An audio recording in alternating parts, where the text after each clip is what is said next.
Listen to me, Aegon. Your grandfather, the Hand, will try to impress on you that Rhaenyra should be put to the sword. You must reject this counsel. You must not rule with cruelty and callousness. For all her faults, she is your sister, your father's daughter. Do you love me?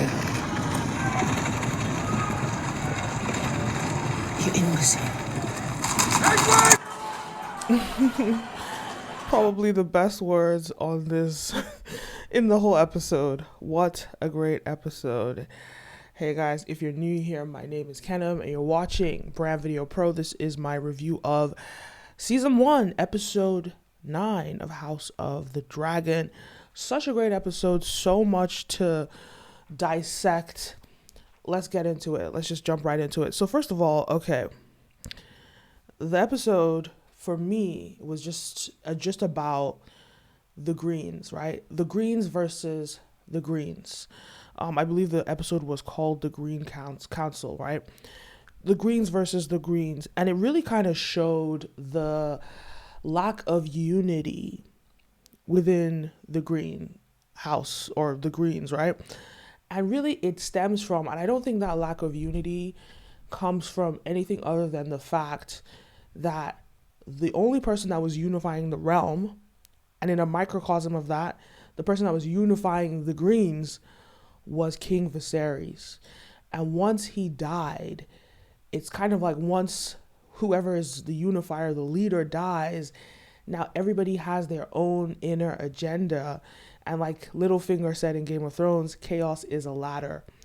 And so everyone has their own agenda, and it's almost their window, their opportunity to fulfill those desires. So there was a lot of, we just saw this theme of a lack of unity. And if I just like break down how I would define this lack of unity, first of all, everybody on their agenda. There was Otto Hightower and his agenda, which was to kill Rhaenyra and to make sure that House Green, they get the Iron Throne. That was his agenda. Then Alicent's agenda is to keep her alive. After all, like he said, this is her childhood friend. This is someone, like, she just made amends with her in the last episode. So the last thing that Rhaenyra wants is to see Rhaenyra die. The last thing that Alicent wants is to see Rhaenyra die. This is her childhood friends. This is the sibling to her brother, someone, Viserys's daughter. And Alicent, at the end of the day, she's an honorable woman. I'm going to break down a little bit about some of her inner conflicts that we're going to see.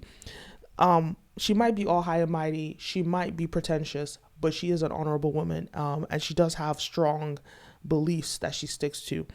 Then we have Aegon and Aemon and their conflict that they address in the story. And not only that, we have Erryk and Arryk. And these are Erryk and Arryk. They are, there they are. They're, what's his name? Aegon's, I guess they're King's Guards or whoever is sworn to Aegon to protect him. I think it's Erryk that's sworn to him. And I'm sure Arryk as well, whether it's to him or somebody there, they both are, I guess, Gold Cloak members. So that's the division. And then, of course, we have the division of the people that are with Rhaenyra, right? The people that are on Rhaenyra's side. So there's a lot of division in this episode, and we just kind of see how this chaos and this like loss of their leader, loss of Viserys, turns into this battle.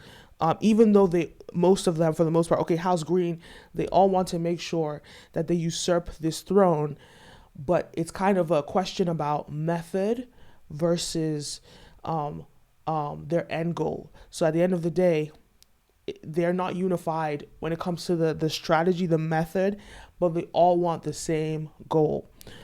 All right, so let's jump into it. So first of all, we have the small council meeting. And this is like the first place where we see the division, the fact that the thing about Alicent is I would say that she's an idealist. And Alicent she has these goals. She knows they're selfish, But again, her father, from a young age, she's been convinced that she's wanted her son to be king out of necessity because it's the right thing to do. This is how she justifies it to herself. But ultimately, Alicent is an idealist. She wants these big grand things, but doesn't want to pay the correct price to get there. And that price is death, right? She doesn't want to be responsible for someone's death, but that's just an unrealistic way to look at things. But not only that, I'm going to give you other examples. But okay, so let's go into the small council meeting here. This is the first place where we see all the division, right? We have, like I said, Otto Hightower. We have Alicent, her agenda. Otto Hightower had been plotting with the rest of the guys in the why is the name escaping me? Small council. And then we have the Lord Commander of the Kingsguard.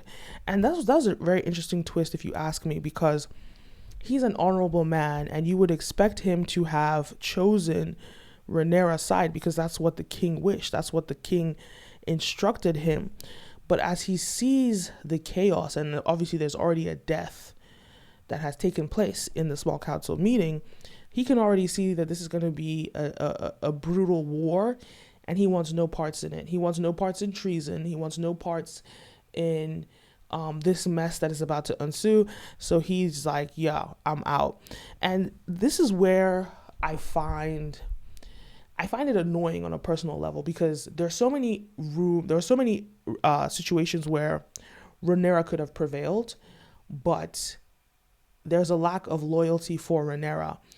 And this is where I blame Rhaenyra again for not being present in King's Landing, not like relocating and staying in King's Landing, because if she were there, the loyalty would be there. But she chose, with good reason, and I broke it down in the other episode, her rationale. She chose to leave King's Landing to raise her kids to be confident boys, to have a strong family unit. But that made her lack the loyalty of the honorable people in King's Landing, and that has to do with him right here. It has to do with all the other people, in at the Iron Throne. What's the name of the room again? They were all there. They would have honored her if she was standing right there. So many examples of this. But ultimately, when it comes to the lack of unity shown in the episode with the Greens, it's a microcosm of what the lack of unity will manifest as in the rest of the realm. And that's just an interesting thing as well. Yeah, it's a microcosm for the division in the rest of the realm. And it also, I think it was a very good introspective and multi-dimensional way for them to tell the story, because they really captured the realities of when a team lacks a leader, when there's lack of loyalty and everybody's agenda just starts to unravel pretty much. So let's go into the next bit, and I'm going to talk about Alicent and her father, Otto Hightower.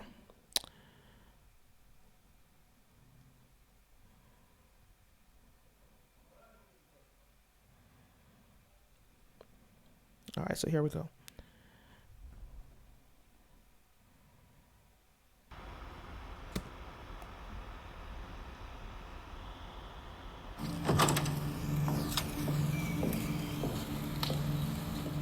Well played.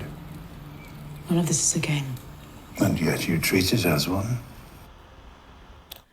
So this scene, I believe, it represents kind of the first time that Alicent confronts her father for moving her like a chess piece. That's how she illustrates it. And okay, so him saying well played, right?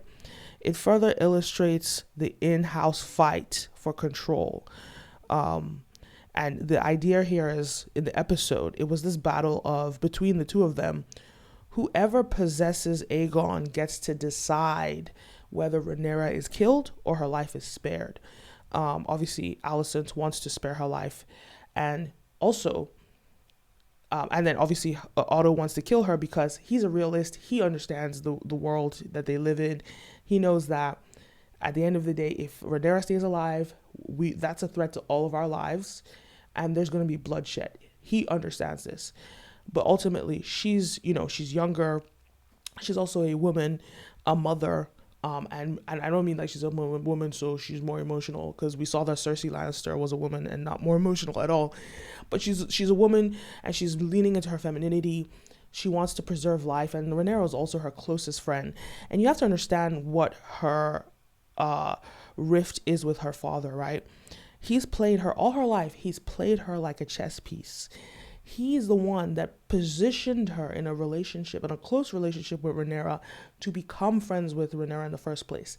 He's the one that positioned her to become Viserys' wife. These are things, yes, politically, it positions him in a great place and their family in a great place, but this is her heart, this is her emotions. She's getting close to Rhaenyra. Then she betrays Rhaenyra, marries King Viserys, to fulfill her father's wishes, but that also sort of betrays and ruins her friendship with Rhaenyra. So that's almost like her first heartbreak. Her second heartbreak is the fact that, her husband obviously probably is not the most attractive person. And that's actually part of her resentment towards Rhaenyra being able to do whatever she wants, and Alicent always just like being in the sidelines, having to have this sort of like, decrepit older man who's like, has all these ailments. She has to be married to that. So I think she has a lot of issues with her father. And I feel in this scene, it's the first time we get to witness her confronting him for playing her like a chess piece. And where's the next line? There's a great line in here. Let me just go a little bit further. And let me get into it.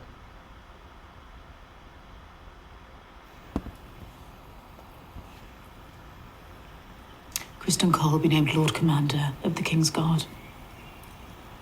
My son will be anointed tomorrow at dawn. The whole of King's Landing must witness his ascent. He will assume authority. There will be no more dithering. My son will take the crown of his namesake, the Conqueror, and carry Blackfire, his sword. Let the people remember the ancient strength of House Targaryen. You look so much like your mother in certain lights. All right. So, as I mentioned, this was about the fight for control, right? So Alicent, for the first time, confronts her father for moving her like a chess piece on a board, using her for his vision and for their family. But in her view, it is her turn now to take control.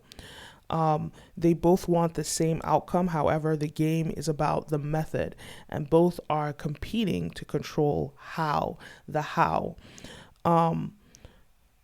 So when it comes down to it, that's kind of the battle that they're playing here. They know that they all love each other. He brought it up. They know that they're unified.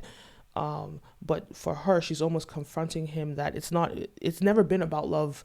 When she says it hasn't been about love, like he claims it was love, we're all unified, but she's like, no, because you used me. And that it's almost like it broke her heart that's what she had to do. But now she finally has the opportunity to come into her own and come into her own self and actually take control. And that's why she's now dictating who becomes who. Her loyal protector, Sir Criston Cole, is now going to be the Lord Commander of the King's Guard. That means she controls the army because he's loyal to her. You see, so she's really enforcing her authority and her power, against her father, to say, no, I'm the one running the show now. You've had your opportunity to run the show. Now it's my opportunity. And it kind of just shows how everybody wants the throne. And this, even though Otto Hightower was the hand of the king, he really sees this as his opportunity to become the pretty much the king by de facto, right? He sees this as his opportunity to take control because he can really manipulate Aegon if he can. But she's sort of standing in the way and saying, no, this is my time to shine. You've had your time. This is my opportunity. And like they say, chaos is a ladder. So when he tells her, like, you know, you look like your mother and that, like, and the way that he looks at her, it's like he's so proud. On one side, he's this father that has been usurped by his daughter. But on the other side, he's just so kind of proud of her. Like, wow, like you've really become this person that I never thought you were able to be. I never thought you were going to be this strong. And there's a lot of like mirroring between her relationship with her father and her relationship with her son, funny enough, except for the, you know, aggression and the scolding, but the dynamics of power and control and authority. There's some parallels in that. There's something else I wanted to say, but maybe it'll come back to me later. But anyway, they have a very interesting dynamic, and it's kind of what the whole episode sort of focuses on. I want to move into another set of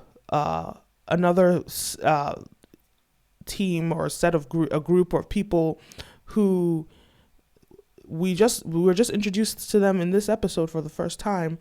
But this is Erryk and Arryk. And they, I guess they are sworn to protect Aegon, right? They are his, I don't know, gold cloaks or whatever, his knight that is protecting him. One of them is at least. So Erryk, I believe this is Erryk. Erryk basically is showing us who Aegon truly is. And he's understands that this is the opportunity that if Aegon dies, you know, if we can kill Aegon or if we don't, you know, return him, this is our window, once in a lifetime opportunity to put the realm in the right hands. Obviously the realm has been in the right hands because they've been in a time of peace with Viserys. But let's continue that peace and not put Aegon in, because he really knows Aegon. He knows his dark, disgusting ways. You know, he knows his perversions. And he's sort of thinking, why would we want a cruel king? Instead, let's, you know, not put him, but he's all about duty, honor. We swore this is what we have to do. And that's the conflict there between them. So you see there's a lot of conflict within the Greens, which kind of also shows how they are less unified than the Blacks, because the Blacks have always understood that Rhaenyra is the head. They've been unified in this. They've been not necessarily plotting this, but this has been the understanding. So I think in the next episode, they're going to show us a lot more about the Blacks and their perspective on this. And we're going to see a lot more unity, a lot more following in Rhaenyra's command, because she has always been known to be the queen. But in this case, they never came out and plotted openly about Aegon becoming the successor and becoming the king. So this is all new to them, and that's where the division is. All right, so next I want to talk about just before I get into the next part, between Arryk and Arryk, it seems, because they showed in the trailer in the next episode, it seems as though Erryk, the one that helped Princess Rhaenys out of the Red Keep, the one that didn't want to support Aegon, it seems as though he is going to be swearing fealty to Rhaenyra, which is going to be interesting, because in the trailer, if you watch the trailer, he kind of said he's you know, swearing to his queen, and it could be, it's going to be Rhaenyra, but so that's going to be an interesting watch. Now, let's talk about Aegon and his wayward ways. Aegon is a very troubled boy, and the thing about Aegon, and he reveals it to us in this moment where he sits with his mother in the car or in their moving vehicle, he reveals what his core wound is. And when it comes to storytelling, when it comes to screenwriting specifically, every character has a core wound, and that core wound kind of drives their purpose in the story, because their journey is to unravel or to heal from their core wound, or maybe the opposite of healing, and to be more detrimental, right? So when it comes to Aegon, when it comes to his core wound, it's about love and the lack of love and attention that he's received from his mother, the lack of love and attention that he's received from his father. And so he says it quite clearly here that, he never loved, well, he didn't believe that his father loved him because his father was too busy trying to convince Rhaenyra and his, and make amends or for killing his first wife intentionally, being responsible for his first wife's death and trying to prove to Rhaenyra that he was going to honor her, that he neglected his other children, especially his first son. So he has this inner conflict where he never received love from his father. And when it comes to his mother, so he did all these crazy things growing up, probably for attention, but it only resulted in his mother scolding him and insulting him. And even when he asks her, "Do you love me?" she calls him an imbecile.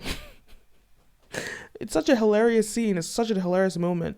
But it just goes to show how, she's told him things like, "You are no son of mine." She's just told him quite vicious things.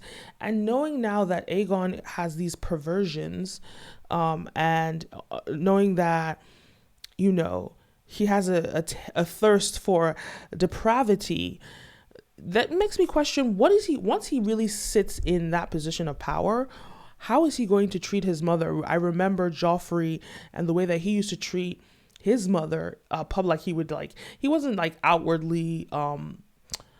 outwardly disrespectful to her, but if she'd hold his hand, he'd move his hand, or he would just be rude but Joffrey had this confidence and he stepped into his authority. And I think something about Aegon is he lacks confidence. That's something about his character. He lacks confidence because of the lack of love he believes that he's received in his life. But he might just be as wicked and cruel as Joffrey, but with a lack of confidence, right? But we're still getting to know him because we don't really know him or what he's capable of. We've only heard about, him, watching those children fight in those pits.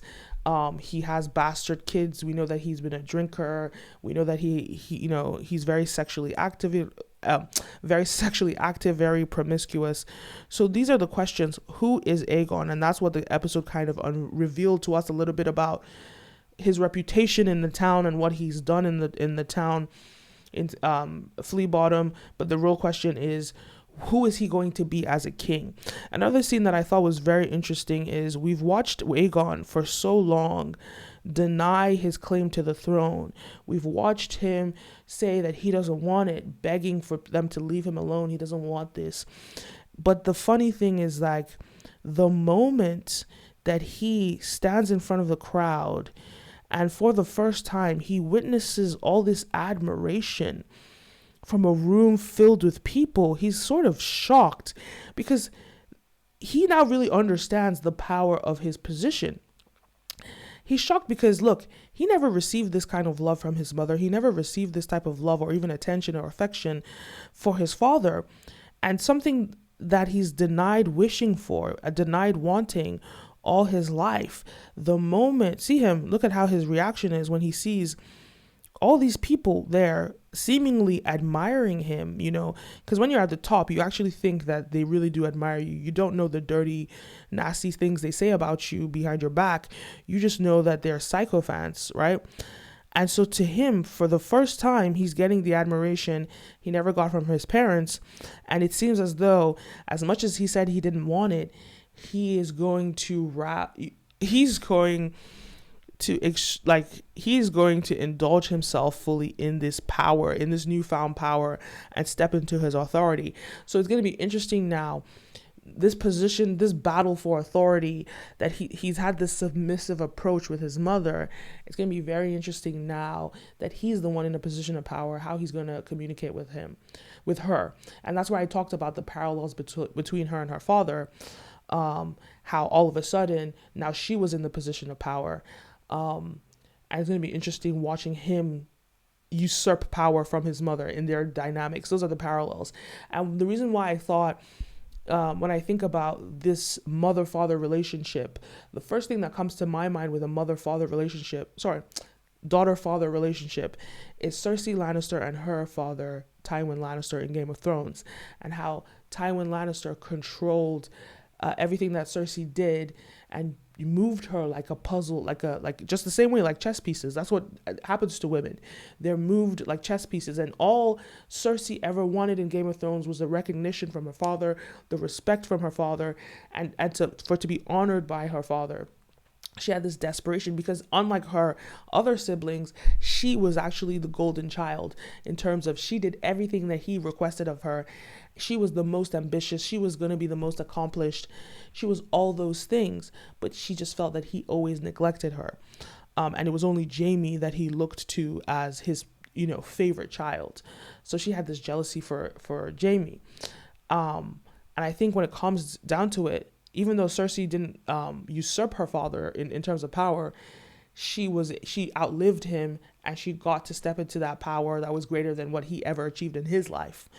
And then when it comes down to it, I think there's some parallels when you think about that daughter-father relationship and watching the dynamics of these people take ownership of that power, especially with Alicent and her father. And it's going to be interesting now with this mother-son relationship and watching Aegon sort of seeing how he's going to treat his mother, knowing that he's a cruel person. He has these cruel, like creepy, cruel desires and ways of expressing himself. It's going to be, I'm curious to see how that unfolds with his dynamics with his mother.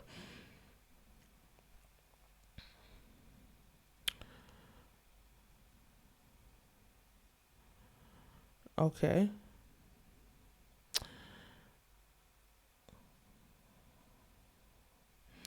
All right, so the next thing, I think the most obvious thing here is Rhaenys and her situation. Before I even get to this with Rhaenys breaking up this Rhaenys was, this is quite a scene where this is for the first time where we see Rhaenys in her position of power, that she was born the queen who never was, that she was meant to have but never had. This is the first time, and we actually see her act like a real queen. She does not cause any violence. She leaves. But before I even get into that, I want to talk about Rhaenys in the earlier episodes, them locking her in the room and how that unfolds. Let me go to that scene quickly. There we go. So in the moment where we see Rhaenys in the earlier scene that I had put up, sparing Alicent and her family's lives, it was almost in a way it was almost like a favor that she did to her, or an understanding, because they've communicated in peace. They have a peaceful dynamic between them. She came to her room. She could have killed her when she was in her room, like they killed the other lords who swore fealty to Rhaenyra. But she chose peace. She chose not to kill her, right? And I think that was also sort of her way of honoring Alicent as mother to mother. On one side, we have Rhaenys, who lost her children brutally. And it's almost like she's just this honorable, repentant woman, or this, religious, but like righteous woman that would not wish the same pain that she's had on another mother. So her sparing Alicent's life is a level of respect for her as a mother and her as a human. Yes, I would end this war in this moment if I burnt you all alive, but I'm not going to do that. I'm not going to be responsible for that. And I'm going to honor you for not taking my life earlier today. And hopefully in the future, you will honor me too. Because I think Rhaenys believes that she doesn't want to be the first person to draw blood, right? In terms of within the Targaryen house. Obviously, they've already killed some people, but she doesn't want to be the first Targaryen to draw blood. So she wants to wait for Rhaenyra to make that decision. At the end of the day, Rhaenys, it's not like Rhaenys. Rhaenys is the one that's supposed to be queen. If she's gonna, shed blood for anyone, if she's gonna get blood, she's going to do it for herself to get in that position of queen, right? But this is Rhaenyra's throne, so she's not going to be the one to kill people on behalf of Rhaenyra. But ultimately, her sitting on top of that throne, sitting on the dragon in front of all of them, showing her power, showing her that I'm nobody to be messed with. You know, I'm quiet, I'm peaceful, but I am nobody to be messed with.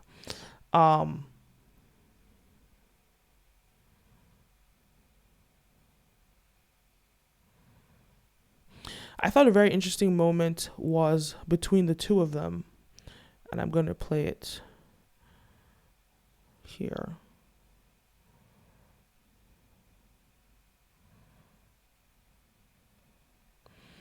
All right.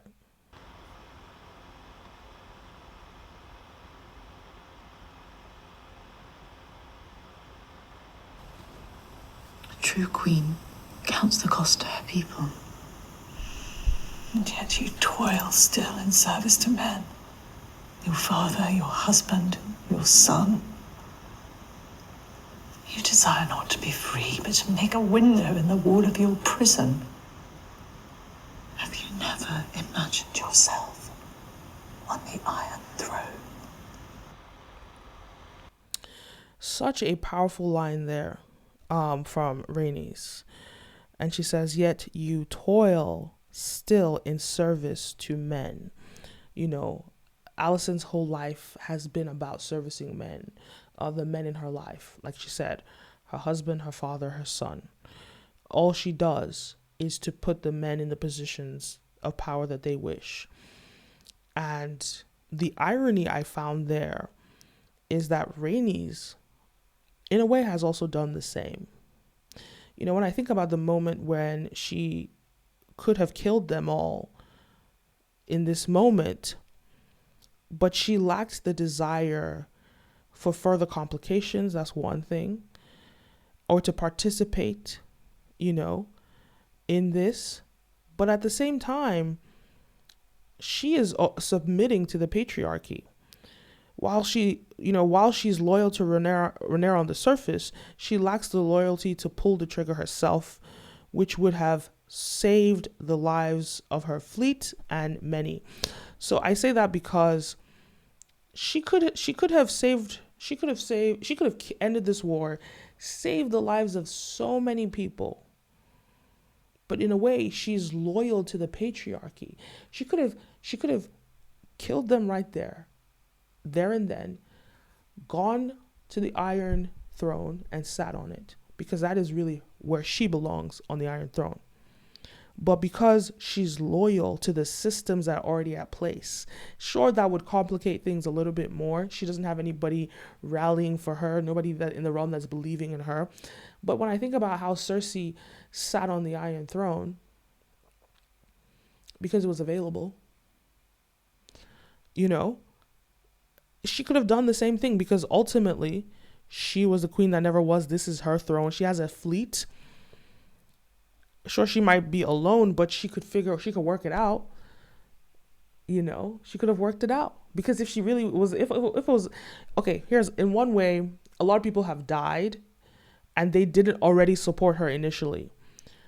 But when it comes down to it, she could have taken the throne. But because she's loyal to the systems at place, which are set up by the patriarchy, she then decided, well, I'm not going to kill you. And I'm not going to kill you because I'm not going to get the throne anyway. But I'm not even going to be the one to kill you. Let Rhaenyra do it herself. I'm just going to do my duty and tell Rhaenyra to do that. So I thought it was interesting how she had the opportunity to end this war, save millions of lives or hundreds of thousands. I don't know how many people are in the world, but she chose not to do that. And that was interesting. Okay, what's another part? Oh, another part that was interesting here was when Alicent asked her to break her oath and support her claim to the throne. Let me play it right quick. I came here to ask your support. Well, I must credit you for your boldness. House Velaryon has long allied itself with the Princess Rhaenyra, and what has it gained you? Your daughter dead, alone in Pentos. Your son cuckolded.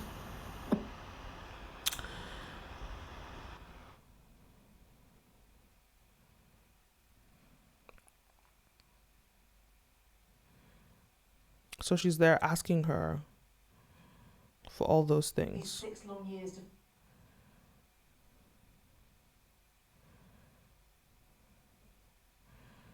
And here she goes. The word of my house is not fickle. So that was a very important line. Sorry.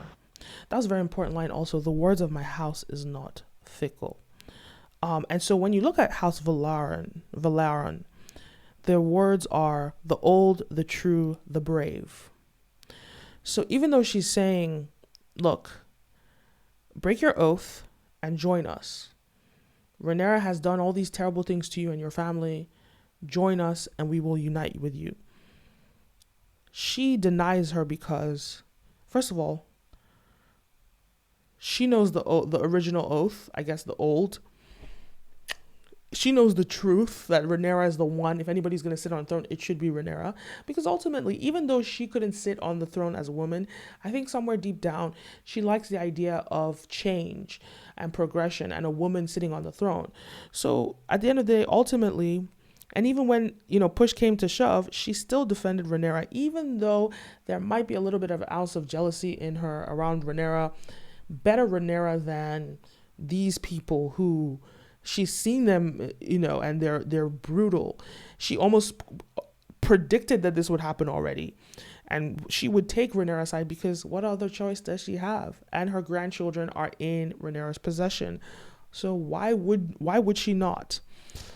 So the old, the true, the brave. So she's brave. Ultimately, if you think I'm going to join you because I'm afraid and I don't want a war to take place, forget about it. I'm going to join Rhaenyra's side. But then also, I think another interesting thing is her other house where she's a Targaryen. Her other house is fire and blood. So it's almost in a way how she's really the queen that never was, because she's like this silent dragon, this dragon that had the opportunity to kill them all, but decided not to take the opportunity because she's now more consumed with being a Velaryon than being a Targaryen. So yes, she has the power of the dragon, but she chooses not to shed blood through fire and blood. So that's also an interesting dynamic there. So finally, in this last moment where we see Alicent and Rhaenys standing in front of each other, and there's this understanding that this is your family, you're a mother. I don't wish what happened to me with my children or this pain even on my worst enemy. This kind of proves that not only is Rhaenys an honorable woman, because when you think about it, think about Cersei Lannister, and when she lost all 3 of her children, what did that turn her into? A monster that wanted revenge. But Rhaenys, ultimately, yes, Cersei grew up in a time of war. There was Robert's Rebellion, and then there was the War of 5 Kings. So all Cersei knows is war. And so it makes sense that she's a vengeful woman. But Rhaenys grew up in a time of peace. And so even though Rhaenys has lost her children, she does not choose violence because she knows that it could hurt more and more people. Instead, she chooses peace. So she's not going to be responsible of killing Alicent, who she was just in her arms or just holding hands, looking in her face very close just a day ago. She's not going to kill her children. She's not going to kill Alicent and her children, just as an honorable woman and a peaceful woman. And it kind of shows that ultimately she may have just been the one that was rightful, that would have been a good queen, that would do what is just, that would do what is right. And Rhaenyra has that in her also. Rhaenyra didn't kill her children, but pretended. But it just seems as though Rhaenys doesn't have it in her to plot and scheme. She just seems like somebody that's very straightforward, very in your face and direct, and just does what she needs to do. But ultimately, I think Rhaenys, you're a product of your environment. You're a product of your experiences. And Rhaenys has never had to plot and scheme for survival. Unlike Rhaenyra, this is what she has to do because these people are usurping the throne. So that's also an interesting element also. Then I want to talk about Alicent. Oh, Alicent. I call her Alicent the Seductress. So here's my thing with Alicent. I think Alicent, I said it earlier, she's an idealist and she's self-righteous. And she doesn't want to do what it actually takes to achieve her goals. She doesn't want to kill Rhaenyra, but her sparing Rhaenyra's life is going to kill so many people in the realm. So she chose to spare the life of her best friend growing up, her childhood best friend, because of that closeness in that relationship, not understanding how everybody else is going to die because of this choice. Yes, ultimately, Otto Hightower's decision would have been the smartest, most efficient way for it to happen. But there would be no story if that happened, right? If Rhaenys killed all of them there and then, there would be no story. So the writers just have to make it dramatic for us to keep watching. But when it comes to Alicent is a seductress. And she understands the power that she possesses. I'm going to play this scene or this moment for you just to really understand what I'm saying.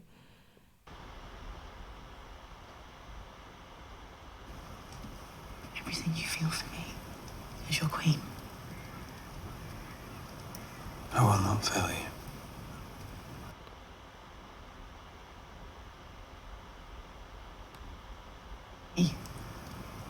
The very fate of the Seven Kingdoms depends on it. Everything you feel for me as your queen. I will not fail you. Okay, so in this scene, she's asking Sir Criston Cole to find her son Aegon and bring him to her. And if you notice in that moment, she, makes this request. Then she takes a step closer, looks into his eyes with her big doughy eyes, whispers a little bit lower and says, everything you feel for me. It's an indication that they have some sort of an intimate relationship. Now, I think Alicent is too high and mighty for it to be a sexual relationship. Who knows? But that is the closest man to her. And I think it's very interesting and hypocritical, obviously, if she were to have this intimate, close relationship with Sir Criston Cole, who had the same relationship with Rhaenyra, and that is actually what sent her on this spiral against Rhaenyra in the first place, because of this Criston Cole.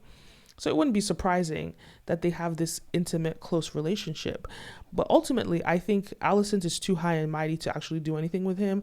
This is what I think, but who knows what they're really doing, right?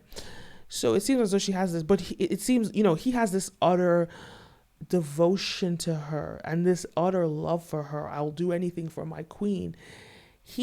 I think it's obvious that he's in love with her. Now, I think she's also in love with her now. Sorry, I think she's also in love with him. Whether she's acted on it, I am unsure, but I do see in the future there's going to be some sort of intimate relationship with the two of them. But in her saying, everything that you feel for me, that is a very unprofessional comment to make. Everything that you feel for me, ... as your queen. So I think Alicent is using her power as a seductress to get what she wants from these men that are extremely devoted to her. Because I think that devotion, it's going to cost you. Men are visual beings, and it doesn't make sense that for all these years, he's just going to be devoted to her without there being any sort of sexual desire. I mean, it's possible, but there must have been something, even if it wasn't mutual, there must have been something on his part. Now, the part that really confirmed this to me was her relationship with, what's his name?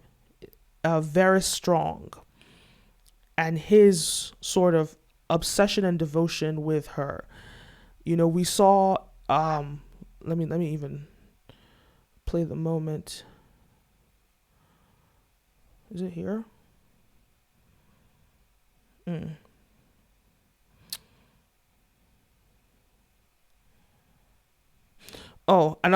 Okay, just before I go into that, I just want to bring up another point about Alicent being an idealist. And it's also seen in this moment also here when she asks, just to prove that she's an idealist, she asks she asked them to find Aegon. And he's like, I'm going to go with her. Obviously, as a mother, she's not going to want her son, both of her sons out in the wild. Then what's her claim to the throne when both of her sons might potentially die? So she's like, no, I wouldn't want you to go. But then he then says, like, it's not only, let me play it. Let me let him say it. Aemond, if anything has happened. Cole leads me, Mother. So Erryk isn't the only one who knows Aegon's doings. Okay. So yeah, they recognize this is the beginning of the fight or the hunt for Aegon. So Kristen Cole comes into the room and says Erryk has gone to find him. She acknowledges that Erryk knows how to find him. He has the advantage because Erryk is actually his Kingsguard or his protector. So he knows how to find him. So damn, she can see that her father is winning in this race. But obviously her son knows him as well. So, but she doesn't want to risk her other son, but she wants Aegon. I just think this is another example of how she's an idealist, but she doesn't want to make the sacrifices that it takes to get what she wants. But everybody else around her understands what is required and are willing to take those risks. And that's where her devotion or her reliance on men stems from, because they not only defy what she says, but they do what it takes, and they are devoted to her. So as much as, yes, she's devoted to her father and her son, especially in his pursuit to be king, she has these other men that service her and her needs. But moving into the part about her being a seductress, and I'm not saying it in a way like she's scandalous or anything, but it seems as though Varys, let me find the scene. Varys has this foot fetish. Oh, and just even before the scene, her father addresses her, strange connection with Varys, or just that he was in your chambers, like everybody is addressing this man's obsession with her. So they're kind of like insinuating there might be something going on there. So he comes into this room and we see that he has this like bad foot. Obviously he has a walking stick. We've seen it all throughout. But at the same time, I think it's interesting how he has a bad foot, and also he has this foot fetish. So he has this bad foot and he has this foot fetish. So it's clear that for years, so maybe there's something there, like maybe there's something there. He has this foot fetish and he has a bad foot. Interesting stuff. But I think what has even become more clear in this moment is that if you remember in the episode, I want to say around episode 4 or something, when he killed his father for her, and he expected to get something in return. I think for me, I thought he was just looking to maybe become her hand in the future if Aegon becomes king. I thought he wanted some sort of political position, maybe in a small council's meeting, some sort of position like that. But it seems that it was actually a sexual wish that he had of her. He wanted something sexual from her, which, she's too honorable of a woman to go through with it and have sex with him. Also, I don't think she's attracted to him. But I think even worse, her husband, look at the state of her husband. So she's not unused to servicing the needs of creepy and unattractive men. So what is the worst? If she just shows him her feet, he jacks off to it. Well, okay, whatever. Sure, it's kind of gross. We can see that it disgusts her. Even in this moment where he's explaining things and he's withholding information from her because he wants to see her bare feet, or he wants to see more of her body. And so she plays into what he requests, because ultimately when it comes down to it, she's not exactly having sex with him or anything, but she's just sort of using her sexuality or her femininity to attract him. And I think it's interesting. You also have to understand, as the queen, especially the religious queen that she is, she dresses quite modestly. So seeing the feet of the queen, nobody gets to see the feet of the queen, right? So her showing him her bare feet, that's actually quite revealing for the times that they're in. Another thing is, So not only did Otto point this out, that, he was, I can't remember the exact quote, but he basically points out that that Larys is sort of like, he's a little close to you, but also in around the funeral in episode, I think it was, I can't remember the episode, but the Valerian funeral, right? Kristen Cole noticed that he was staring at her for the whole event. And that's also an indicator that he had this obsession with her. And when you really think about it, right, he's quite a strange character, because he is the Lord of Harrenhal. He's the Lord of Harrenhal. He could go to Harrenhal, even though it's burnt, but it could be, it's always been an issue with Harrenhal. So he could actually go to Harrenhal, be the Lord of Harrenhal, get all the women in Harrenhal that he wants, and live his life as a lord and enjoy himself. But because of his obsession with the queen, he stays by her side. So it's like this infatuation, this creepy obsession and love for her. And he's almost, so it's interesting to me how he chooses the life of an OnlyFans incel, that subscribes to an OnlyFans account, like an incel groupie for an OnlyFans person, instead of him to actually just go and live out his, like, he could just go, even in King's Landing, he could go to Flea Bottom, he could get all the women he wants. He's rich, he's a lord, but he chooses not to do that. He chooses to stay on the sidelines near the queen. So it makes me question, he has to have some agenda beyond, okay, yes, he's in love with her, that's one of the things, but I think it's something about his proximity to power and his need to really get close enough to her, potentially becoming a hand himself, the hand of the queen, the hand of the king, or whatever it is that he needs. And I think it's very interesting watching how Alicent's people are so devoted to Alicent. They're so devoted to her, obviously, yes, because of her position as queen, or the former queen, but also she's young, she's pretty, and all these things. So it's a very interesting dynamic there. So what I found interesting and kind of creepy was Alicent, at the end of that scene, Alicent kind of accepts that, he's perverted, he's kind of gross, and she puts her feet up and she looks away because she doesn't even want to see him jacking off to her, but she knows he's doing it. She's grossed out by it, but it's like, as much as I said she's an idealist and she doesn't want to do what it takes to get what she wants, she does understand this is the most, it's almost like this is the most that she will do. She won't go through with actually having sex with him because that's out of order for her. It's out of her, religious beliefs, especially to cheat on her husband.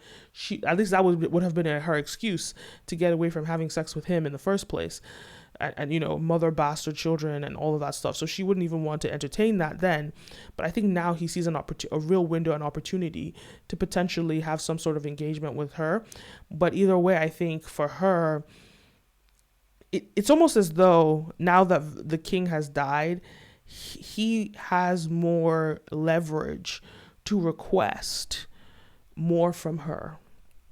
He has more leverage to request actual sex from her. So we're going to see if he uses that as a tool to manipulate her and to force her to have sex with him in the future. And if she gives in, how willing or how desperate will she be that she will actually give in to that? Because even now we can see she's disgusted, but she's sort of like doing it for the survival of her house and her children and her family. She'll just get away with, she'll just let him do it. But ultimately, what is it going to look like when he actually wants to have sex with her? And is she going to comply then? So very interesting relationship dynamic between the two of them.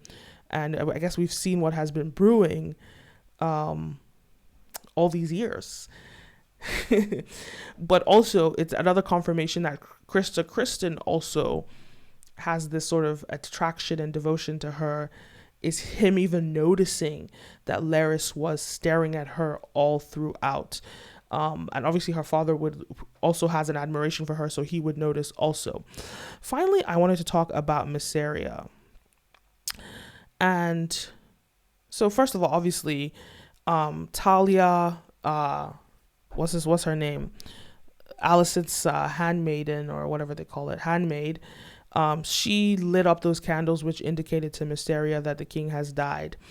And so Mysaria is a very interesting character because she actually reminds me of Varys in Game of Thrones. She's like the master of whispers. And not only is she a master of getting a network of information passed on to her, but also, just like Varys, she's doing everything that she's doing for the realm, not for her own self-interest, but for the realm. And the way that this is manifested is, we know that, or we believe that, she is still being paid by Daemon Targaryen. She's obviously well dressed, she's clean, he's taking care of her. And it looks like that's what's happening. And obviously her trade is getting gossip and whispers. So that's her trade also. She's also making money other ways, as we see him giving her money here, Otto giving her money here. But just like Varys, she is serving the realm. And ultimately, when it comes down to it, this negotiation with Otto Hightower is really about, okay, yes, I may be servicing Daemon. I am, getting information to Daemon. Yes, I'm doing that. But in addition to that, what if Daemon and Rhaenyra don't get the throne? What if the Hightowers actually, or the Hightowers, what if they actually successfully usurp the throne? I still have to service the realm. And that's why she's doing this negotiation here and making sure the children in Flea Bottom are treated, are not abused, are not used as these, for these fights and the disgusting ways that they're being used. She wants to service the realm regardless. So she really is like Varys in this, because remember, with Varys, he was very clear to everybody, including Daenerys, I am here for the realm. I'm not here for you. I believe that you're the one that's going to service the realm. I'm here for whoever is servicing the realm. And so for her, this is why she could flip-flop from Daemon's side to back to the Hightower side, Rhaenyra's side to the Hightower side, because ultimately it's about who is going to do what I need for the realm, right? Who's going to improve the realm? Who is going to service the realm? So that's an interesting thing there. And I think she has this unique opportunity in this moment to get information all the way to the top and negotiate and have bargaining power in that, because like Littlefinger says, chaos is a ladder. Anyway, those are my thoughts on the episode. Great episode. So many things. I hope I wasn't rambling a little bit too much because it's pretty late. I hope I wasn't rambling too much, but I hope I got my points across. Let me know your thoughts. Leave a comment down below. Don't forget to like, follow, subscribe, all the above. And yes, stay tuned for my breakdown of the next episode, the season finale next week. Oh, but again, new videos every Mondays, Wednesdays, and Fridays. See you next time. A peace. End stream.